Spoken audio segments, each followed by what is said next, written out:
What's going on, man? Welcome back to the basement and welcome to the RS Dynasty channel. I'm Ron, and today we're going to talk through 12 players skyrocketing up my Dynasty rankings after the NFL draft. Not just after the NFL draft, but after this huge George Pickens trade that we were kind of blessed with yesterday. It is early May, and we are still getting almost blockbuster type news in the NFL. So there's a lot of moving parts, right? The fallout from the NFL draft, tying up the loose ends there, and then also how does George Pickens affect things in Dallas? How does him leaving affect things in Pittsburgh? So we're going to cover it all today. These are players moving up my Dynasty rankings. I just got done with a rankings update last night, so these are all fresh off the press where I'm at with these players today. So with all that being said, if you enjoy, leave a like, subscribe if you're new, and let's talk about the man of the hour. We have Dak Prescott and George Pickens. By the way, if you want access to my top 215-ish Dynasty rankings for startups, my rookie rankings, all of that, it'll be on the Patreon, patreon.com/Ron Stewart. You can find the description and the comment section down below. And I bring that up because the way that we're going to be talking about these players, right, Dak Prescott, George Pickens, is through the lens of where I moved them in my Dynasty ranking. So Dak Prescott went from my 411 as my QB19 up to my 409 as my QB19. Only 2 spots, nothing crazy, but I did want to still talk about him. And then George Pickens went from my 706 as my wide receiver 32 up to my 610 as my wide receiver 27. So he goes up 8 spots and about 5 wide receiver spots as well, which is pretty substantial. Now let's talk about overall. The Cowboys pretty much give up a 3rd round pick to take on George Pickens. And I think a good mindset to kind of talk through this is where he was valued at right before the trade happened, and then kind of the projections for moving forward. So right before the trade happened, over on Underdog, which is a, sponsor of the channel, of course, promo code Ron, but you have redraft leagues happening on there. On there, he's the wide receiver 43 when he was on Pittsburgh. I took a screenshot right when it happened for this video. Then we have Mike Clay's projections. And I love Mike Clay's projections because he is hired by ESPN. He does these every single year. There is a process in place. He has no biases. He is just strictly trying to get the most accurate team-level projections as possible.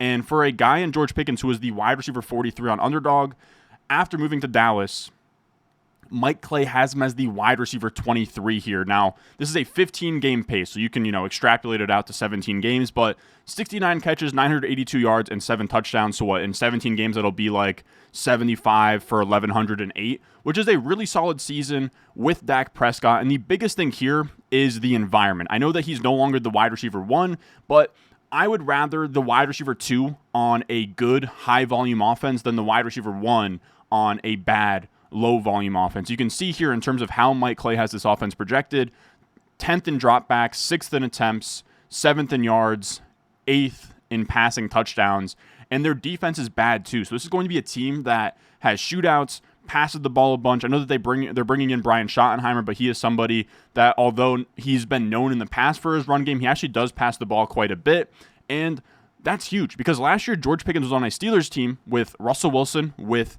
Justin Fields, on a team that had the 4th fewest pass attempts in 2024. And now you can see here, he goes to a team that is projected for the 6th most pass attempts. So bottom 5 to top 6, pretty much from the basement to the penthouse in terms of team-level passing volume. And not just team-level passing volume, but passing quality with Dak Prescott, somebody who should be able to pass the ball at a fine level. To me, right, when you move up George Pickens, this is somebody who's 24 years old. He won't be 25 years old until next March. And he goes from kind of this no man's land to now he's in this spot of being in this wide receiver 2 area of Devontae Smith, who's next to A.J. Brown, Jalen Waddle, who's next to Tyreek Hill. So in that, wide receiver 27, wide receiver 26 range, and if he comes out and he has a good year, he could easily bump up to like the wide receiver 20, wide receiver 19 area. This is somebody who has had 2 out of his first 3 seasons with 2 or more yards per out run. He's been very efficient. And before straining his hamstring in week 13 this past season, he was at 13 points per game, which was keeping pace with guys like DK Metcalf and Zay Flowers as a fringe wide receiver 2, wide receiver 3 type of guy. So I think that he gets a massive upgrade because he was staring down the barrel of like Aaron Rodgers, or if they don't go with Aaron Rodgers, looking like Will Howard, Mason Rudolph, and he's fighting for targets with DK Metcalf. Now, yes, CeeDee Lamb is going to be the wide receiver 1, but he can now be in this kind of like T. Higgins, Devontae Smith style role in what should be a good offense. And the other player I want to talk about is, of course, Dak Prescott. Now, the reason I only bumped up 2 spots because I've been high on him all offseason. Shout out to the boy, L. Jeff. He's in a ton of my leagues. I've had Dak Prescott as a hard buy. My Patreon rankings has buy-sell recommendations for every single player.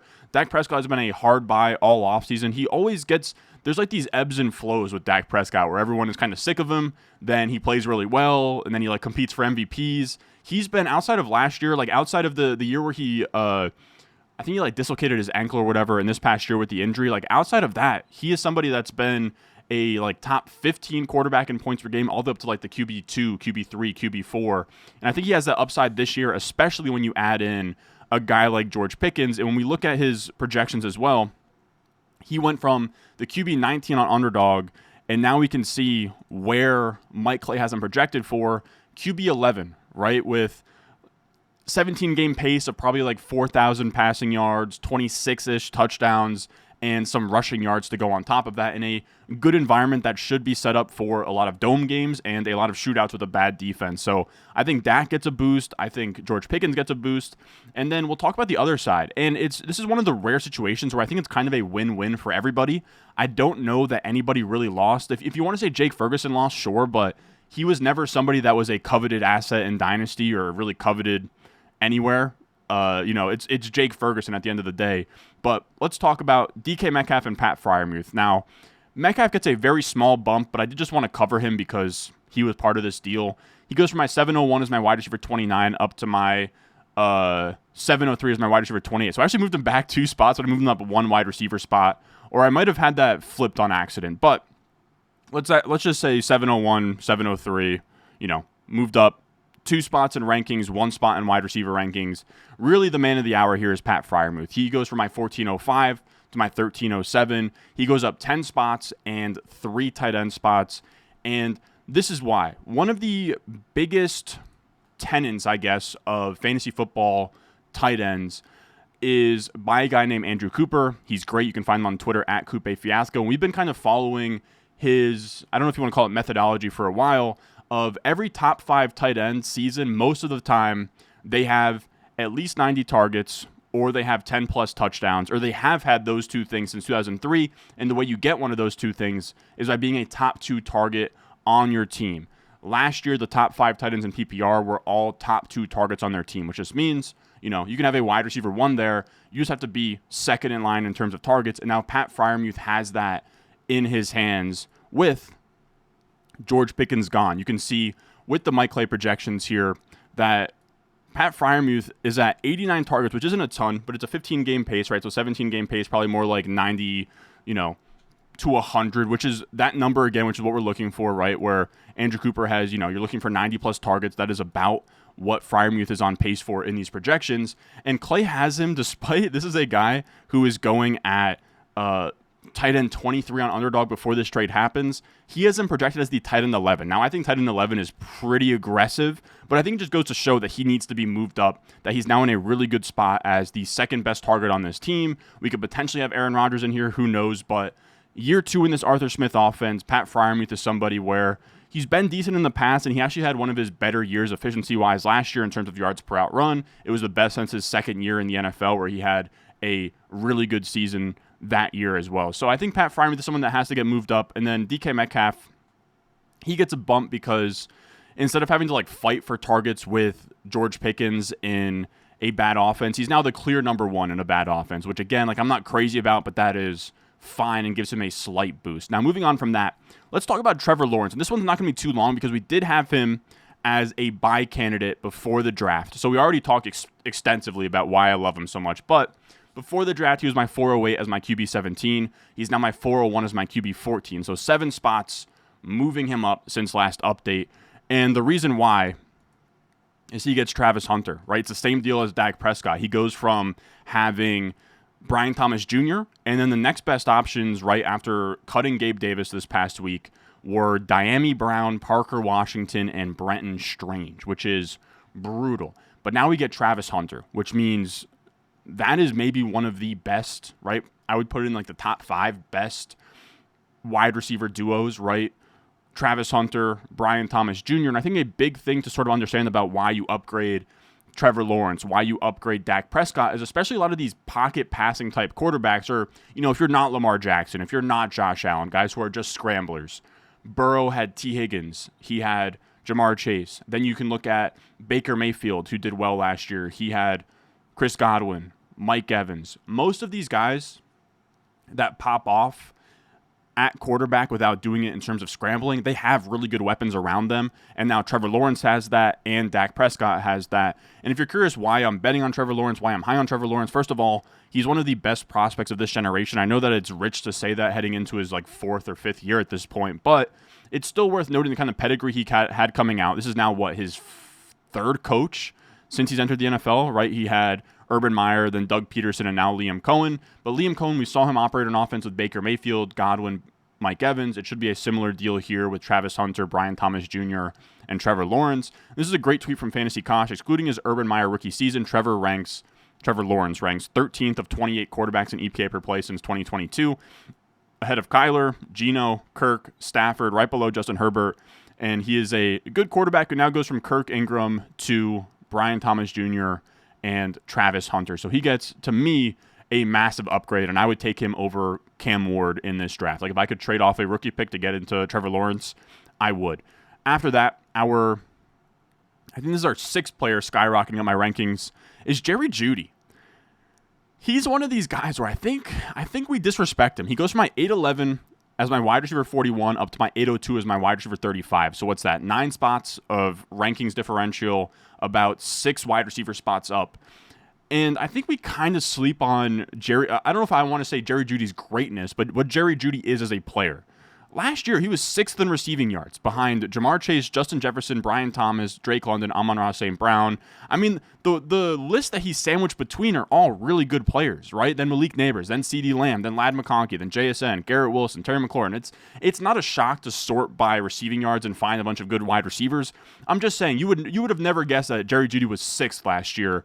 That's partially because he had 4 touchdowns, but I think it's telling that he had this many receiving yards with a quarterback room that was just kind of a musical chairs of Jameis Winston, and I think DTR got some starts. I think, of course, Deshaun early, and it was just an absolute mess, and he still came out here and produced. And you could see his age on this list. He was only 25 years old. He's the same age as Amon-Ra St. Brown. He's the same age of Justin Jefferson.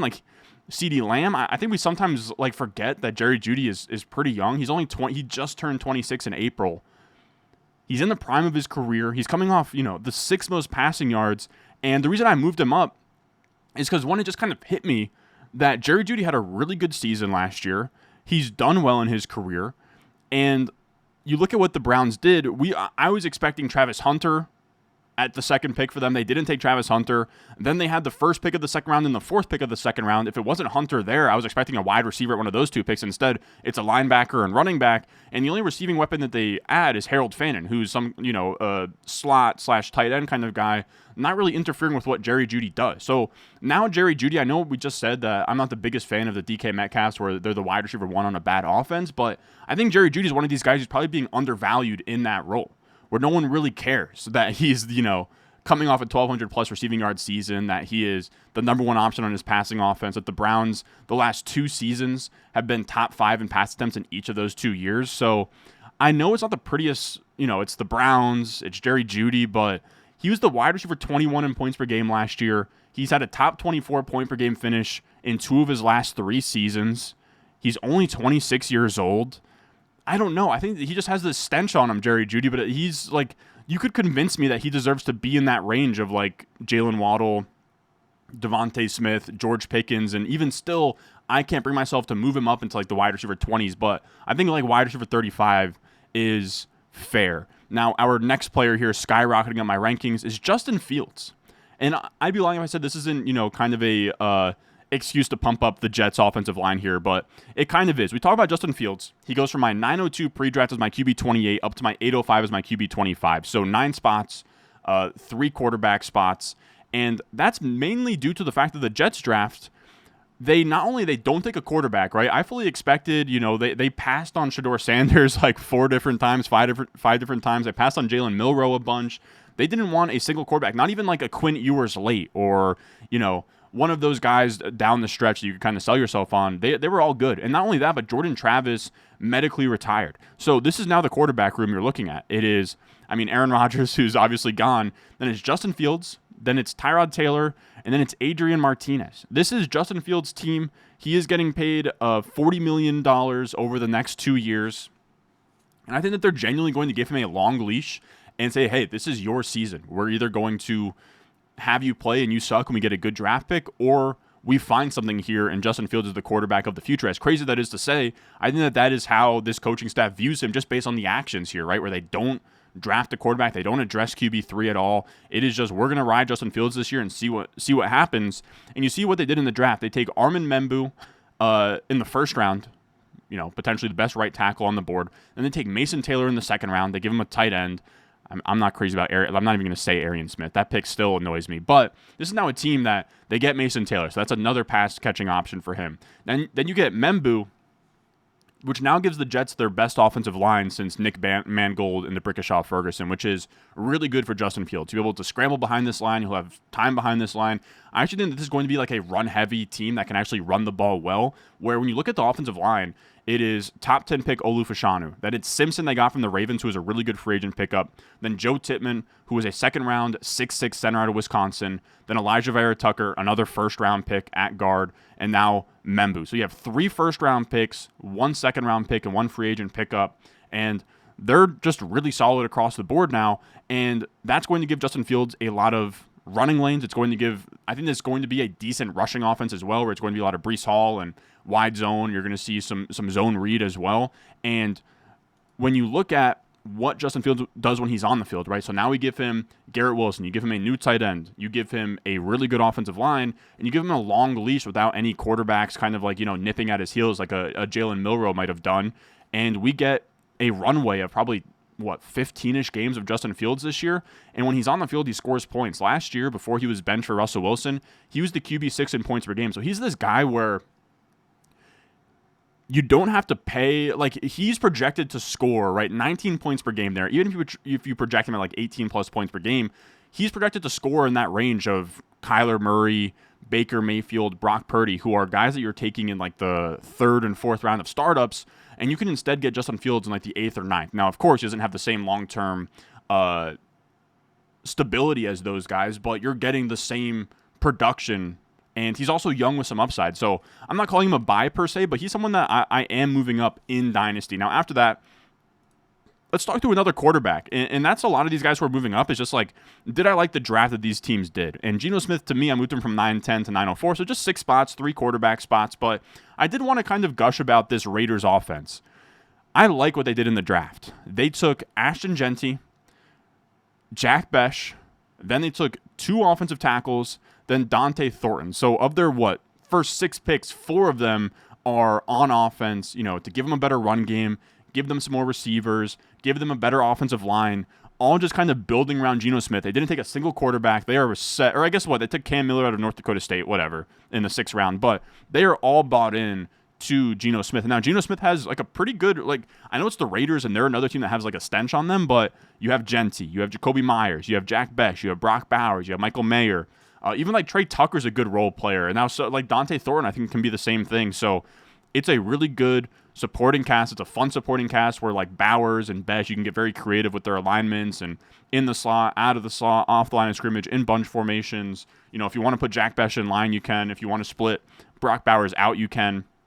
In Chip Kelly, in his 4 years in the NFL, his offenses have ranked 2nd, 5th, 12th, and 31st in yards. 3 out of 4 being in the top 12. I will take that all day. So I think there's some upside. This defense also isn't very good. There could be some shootouts here. This could be a good, sneaky buy low offense here.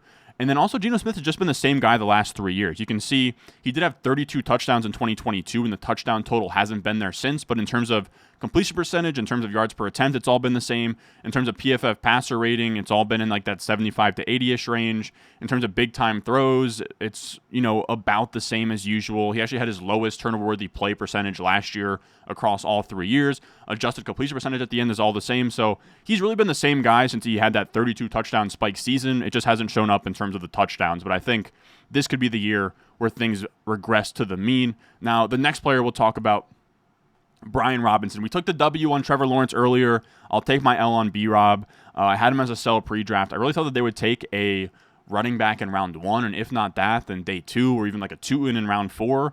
And all they did is they took Jacare Krosky Merritt in the 7th round, which is like nothing of substance. So I moved him up 7 spots, 1105 to 1010, 4 running back spots, just kind of inching him upwards. He definitely takes a W after the draft. It's just that it's tough for me to get super excited about him. Eckler is still a guy who's going to get a lot of the passing down work. So then you're looking at a guy who has never ran for 1,000+ rushing yards, has never had a top 20, or he's at an RB22 point per game finish, but like that, like his ceiling right now is like an RB2, which I think is fine. I just don't know how he crushes. I think that the way that you talk yourself into Brian Robinson being a league winner is he has one of these Gus Edwards, Jamal Williams lead the league in rushing touchdowns kind of season. So we'll see if he can do that. I'm just a little bit skeptical. He's 26 years old, yet to hit 1,000 rushing yards. But he does deserve to get moved up after the NFL draft. And the rest of these are all going to be running backs with similar ideas here where you got to move up the Bears running backs. DeAndre Swift is like a cockroach, man. He just scores fantasy points and he survives. He goes from my 11-12 as my RB36 up to my 10-09 as my RB28. So 15 spots and then 8 spots of running back rankings. And then Roschon goes from my 20-02 to my 17-07, up 31 spots, up only 4 running back spots. So I just pretty much jumped him up a tier. And with DeAndre Swift, the thing about DeAndre Swift is he's 26 years old. He finishes the RB21 in points per game last year. And these are his finishes over his entire 5-year career. RB21, RB24, RB15, RB8, RB15. He has never finished outside the top 24 running backs in points per game, which is nuts for somebody like DeAndre Swift who, kind of like Jeudy, does have like a stench on him. But we look at what the Bears did in the draft. They didn't take a single running back until Kyle Monangai in the 7th round. And then they took Loveland and they took Burden. So now it's a situation where we saw last year with Saquon and Derrick Henry and Joe Mixon and Josh Jacobs that running backs are the product of their environment. If you are in a good offense, that creates efficiency for you. DeAndre Swift wasn't great last year. The Bears' offense wasn't great last year. But now that you are getting a new tight end, a new wide receiver, a new offensive tackle in your first 3 picks, now all of a sudden you're going to have more passing weapons, more efficiency, more goal line opportunities, all for the taking. So DeAndre Swift now has upside, and he has the projected volume to go on top of that. So like when I say cockroach, that's literally what he is. He survived the NFL draft, and he finds himself in a great situation heading into 2025. RB28 might not be doing him justice if I'm being honest with you. And then also Roschon Johnson. He's fun too, where you can say Ben Johnson owes DeAndre Swift nothing, and there could just be a situation where Roschon straight up outplays DeAndre Swift. And Roschon Johnson's a guy you want to bet on in terms of upside, where he's 225 pounds, but he catches passes. So he is a 3-down skill set, kind of like a Antonio Gibson type of guy, where he could be a do-it-all back, where if Swift goes down, all of a sudden you have a really high upside handcuff, or he just beats him out straight up. Then our last player skyrocketing up my rankings, we have Marshawn Lloyd. He goes from my 1807 as my RB64 to my 1505 as my RB52, 38 spots, 12 running back spots, and it's really just because Green Bay added nothing at running back. The entire draft to take wide receiver, and similar idea to what we just said before, like this offense is now getting better, right? They get an offensive tackle, they get a wide receiver, they get another wide receiver in Savion Williams. Now this offense should be better this year, not that it was bad last year, and they added nothing to the running back room. Outside of Josh Jacobs, outside of Marshawn Lloyd, it's Emmanuel Wilson and it's Chris Brooks. So we're talking nobody. And this is a team that invested a 3rd-round pick in Marshawn Lloyd last year. And it's not uncommon for a running back to do nothing in year 1 and then kind of have a fine career after that. We look at 24 running backs since 2010 to get drafted in the 3rd round and score under 100 PPR points. You have Damian Harris, who once upon a time had a 14-point-per-game season. James Conner, we all know him. Darrell Henderson had a couple of RB2 point-per-game finishes. Tank Bigsby bounced back this past season. Tevin Coleman went on to have a fine career. Kenyon Drake went on to have some good fantasy finishes. Stephen Ridley even had a couple seasons. Jerick McKinnon had like a hot second, and then that's kind of it. But you see, like, it's not a death sentence to be a year 1-0 as a round 3 running back. All it takes is opportunity. He's a perfect high upside handcuff. And he was drafted on day 2 for a reason. He was a really fun running back prospect. If he stays healthy this year, he is a really high upside handcuff. I think Mike Clay has him projected right now for like over 100 touches. So he should be in the mix, which to me is exciting in this offense. Now that is going to do it for us today. 12 players skyrocketing up my rankings that you can find over on Patreon, patreon.com/Ron Stewart. For my rookie rankings there, all of that good stuff. But you can support there. Just leave a like, subscribe if you're new. I mean, I feel like I do this after every video on the new channel, but I do just want to say, like, we're at like 2,000 plus subscribers now. Some of these videos are starting to really get rolling in the algorithm. So all of your likes, all of your comments, all of you like actually just watching the videos for the average view duration, it means the world. It helps these videos out a ton. You guys have been absolutely crushing it. Like, I've been blown away. I didn't think that this channel would do this well this early, but here we are. So expect more videos, more content here.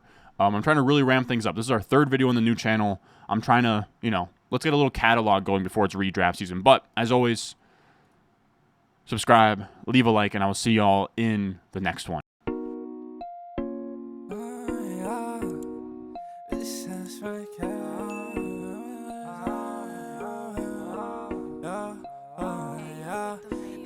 Stones, like this froze, ice cold, ice around my body like I'm